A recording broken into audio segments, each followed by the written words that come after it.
Hey Donna, what's going on? I hear we have another special video today, the third part of the educational system, which has to do with universities or colleges. Right. So we touched upon the very beginning, which were the Ganim, right? And then elementary school and high school and so on and so forth. And now we're going into an optional part of the academic life of students, which is the universities, right?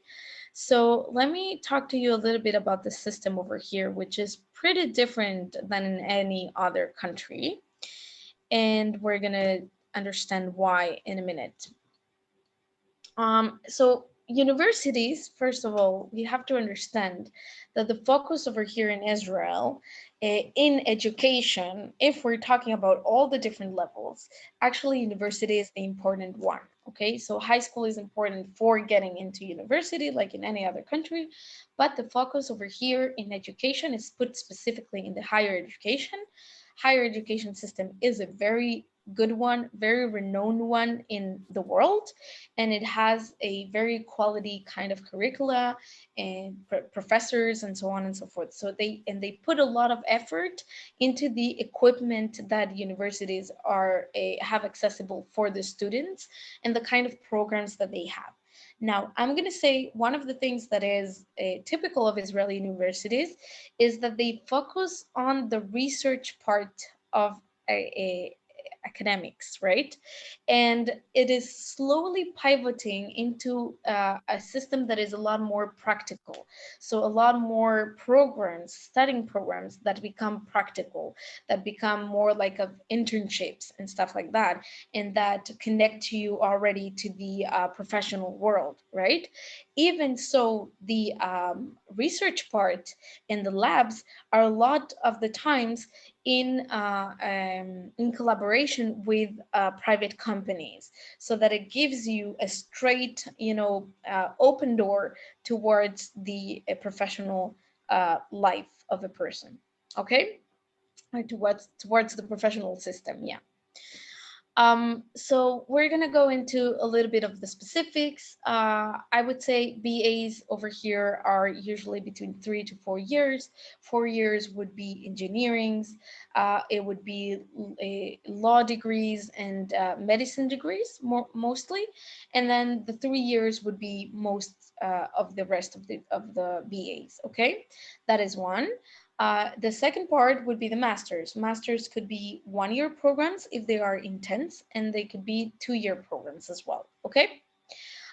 We're talking about the average age. It is an important factor to know because people get very surprised once they get into college or into university, is that students are usually already 25, I would say, to 30 years old, if not a lot more. If you go into master programs, masters is something that isn't typically the straight path that you would take. It would only be a step towards getting a promotion in your professional life. So already when you are inside your professional career, you would decide that, okay, I need a master's degree to increase my knowledge in a specific topic, or actually get a promotion, right? Salary promotion within my career. So you would see over there people that are very, like, much older than regularly in any other country. All right. So average age is 27. If somebody is coming from abroad and decides not to make Aliyah immediately and not drafting into the army, they will find themselves at the age of 18 studying with people that are a lot older than them. Okay, by almost 10 years. So Uh, that's a point to take into account. All right. Now let's go into the universities. We've got 10 universities, okay, in Israel, more or less. Yeah, actually, it's 10 universities. You would have the Hebrew University, Tel Aviv University, Weizmann Institute, Technion, Ben Gurion. I'm sure a lot of you, a lot of the audience has heard about this kind of universities. They're ranked internationally as top 10, 50 or 100, most of them.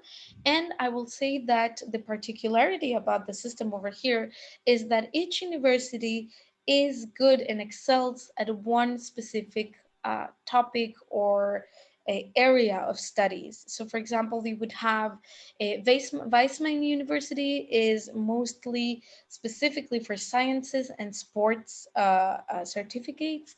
The Technion obviously is engineering.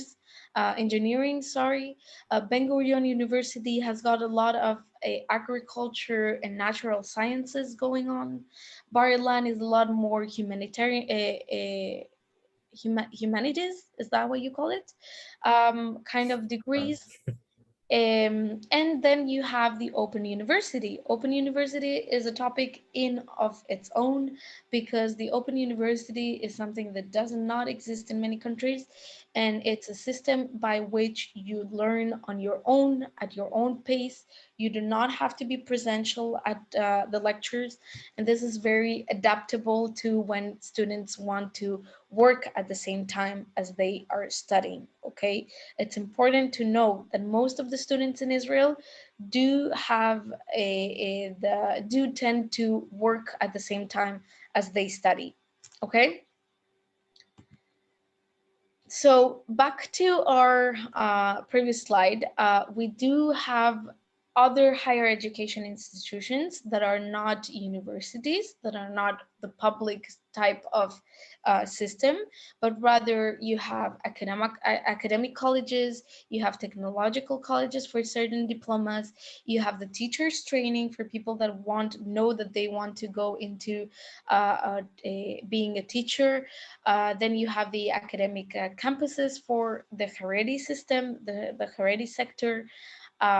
Studying tracks in English, that's also important for Olim Khadashim.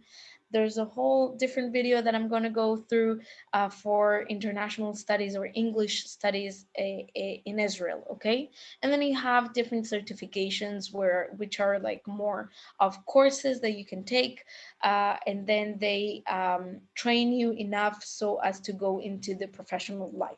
Okay, we need to understand that everything is geared towards how and where am I gonna work afterwards. Okay, in which kind of companies and which kind of sector. Universities are public. Okay, so the yearly fee is around $4,000 a year. Okay, that is for public universities. Private universities or the other higher education institutions would have higher fees, and that is something that we have to research into and see what's a good about them, what's not so good about them in comparison to the public universities, and then go into the fees per case. Okay. Finally, we do have the scholarship options, especially we have scholarship options for Olim and for released soldiers, because usually people do the army before they go into the university.